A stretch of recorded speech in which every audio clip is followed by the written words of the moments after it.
Welcome back to PSN News. I'm Nolan Collery, and with me tonight is Caroline Marinez, a member of A Touch of Blue. Caroline, thank you so much for being with me tonight.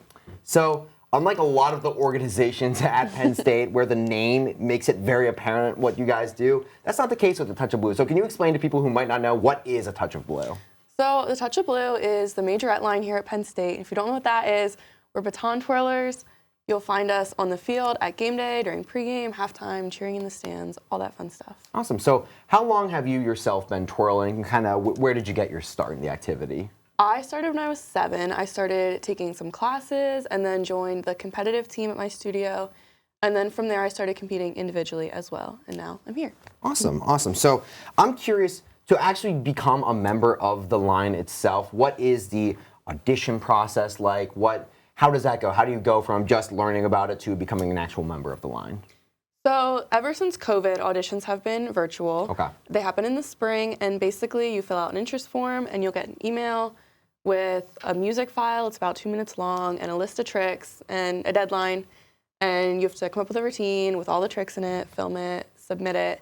And then if you get picked to move on to round 2, that's over the summer in person. And you just learn, that's where you learn like pregame and stuff, Sure. And they make final cuts. So it's not a preset routine, it's more so you have the list and then you choreograph your own routine? Yep, we have to make up our own routines. Interesting. No, that's super interesting. My sister died. We talked about this a little bit when I had my sister does. So I've been a little versed in the world. I know some of the lingo. So how long have you been on the line yourself? I've been on the line since my freshman year, so this is my 3rd season with the Majorette. Awesome. What I'm curious, obviously people who, if you're not aware, the Blue Band and Touch of Blue and the Silk Line, they have a different routine every single week during the football season, which I can only imagine is a little bit difficult. What is the learning process to the practice of the routine to actually going out on Saturdays? What's that from, like, as soon as you're done on Saturday to the next week, what does your week look like? So on every week, we have practice 4 days a week, Monday, Tuesday, Wednesday, and Friday. And Thursdays are typically our day off unless we have a 1-week show, which is when there's 2 home games back-to-back, because like you said, we do a different show every week. So we'll practice on Thursday if we need it. We come up with our own routines ourselves, so it's kind of a collaborative process up until about Wednesday or Friday till we're actually doing it with the band. And then Saturday morning, we also practice before the games, before we get ready and stuff. So it's very much an everyday thing, other than Sunday, pretty much. Okay. So I'm curious now, obviously, that's a huge time commitment, and you're also a student here. You're involved in other things on campus. You have a social life. How do you balance all of it? Because it's a big time commitment. So I'm just curious, what's the work-life balance like? It's very difficult. It is very time-consuming, pretty much, especially in the fall. My whole life revolves around being a majorette. I know a lot of us try to schedule our classes so that some of our harder classes are in the spring. It's not possible for everyone. Unfortunately, it's not possible for me, but some people do that. It's just a lot of time management, really planning out when you're going to do what. Yeah. It helps that all my teammates are my best friends, so that kind of takes care of the social aspect of it. Sure.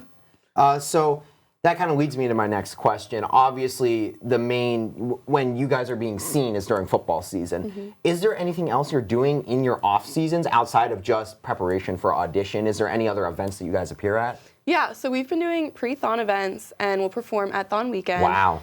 And every year, typically, we go to nationals over the summer, national baton competition. Okay. We didn't get to go last year, but the last time we went, we won. So hopefully we'll get to go back this year. That's the plan. Yeah, big shoes to fill. I mean, you gotta come back for it. Exactly. So I'm curious. Like you said, you've been on the line for 3 years. Do you have a personal favorite memory from all 3 years as a member on the line? Is there any one moment or a couple moments is perfectly fine too that just stick out to you? I think in terms of memories, there are 2 big ones that stick out. One for sure has to be the Rose Bowl last year. Everything about it was just such a cool atmosphere. I personally have never been to the West Coast, so just seeing California was really cool. The stands, the whole crowd was awesome. And of course, winning puts a cherry on top of everything. Right. That's also good. My other favorite memory would have to be my very first game. I come from a huge Penn State family. And I just remember getting ready for the first game. I put my uniform on for the first time, and all I wanted to do was go out and see my parents, my aunts and uncles and grandparents that had all come to see me.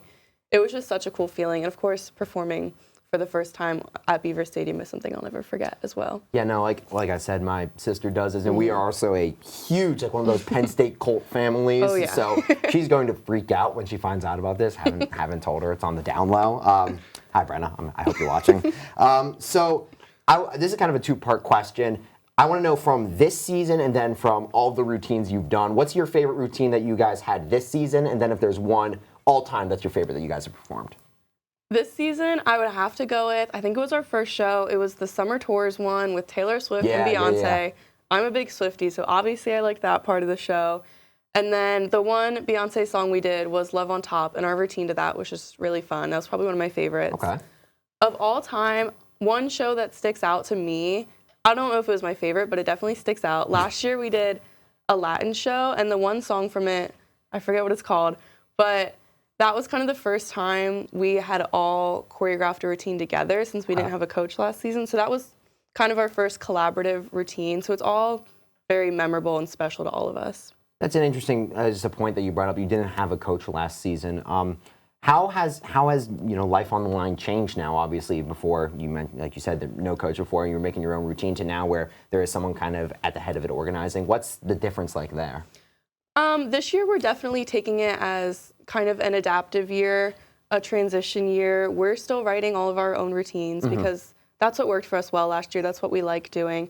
But it's very nice to have a coach this year, kind of making sure we all know what we're doing, taking care of all the things like our uniforms, our equipment, everything like that. So we're taking it as kind of a transition year. Awesome. So last question for you. What's your plans for the future in twirling? If you want to, obviously you still have a season left. If you have any plans post-college, what is it looking like for you? Twirling is such a small sport that there's not really anything to do past the collegiate level other than coaching. For right now, that's not in my future, but maybe someday. But after the next season, I'm all done, all washed up. I'm sure you are not washed up, but hey, thank you so much for coming in to talk to me today. Everyone was super excited to have you on. It was a great interview, 100%. Thank you. Absolutely. All right, stick around because coming up, Brendan and Olivia will have the latest news from across the nation.